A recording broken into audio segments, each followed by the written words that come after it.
This week's gospel builds off of last week's gospel. Last week's gospel, Jesus sends his apostles out on mission. And so this week he starts to unpack what does that mission look like? And you and I are sent out on mission as well. We don't have the same mission as the apostles to personally represent Jesus and authoritatively teach in his name, but we're supposed to bring that message out to the world. So what is that going to look like? All right, Jesus tells us don't be afraid of anything. Don't worry about these discomforts that we experience in this life because we're all going to experience them. He doesn't promise to keep us from them.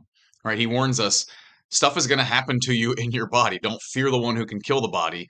Worry about the eternal consequences. So he calls us into this space where we recognize how big is eternity versus a human life.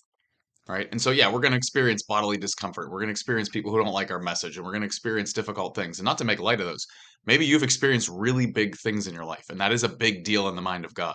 And he tells us in this gospel passage, one day he's going to make clear what he was doing with all of that, but it's not going to make sense now.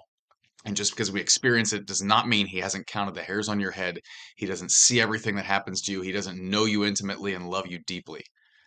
Right. But he calls us to recognize we cannot deny him in this life if we want to spend eternity with him in the future.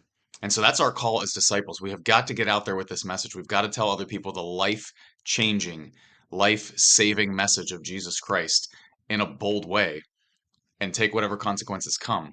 And then at the end of time, God's going to reveal to us what he was doing with all this other stuff that he maybe allowed to happen for a purpose that we didn't fully understand.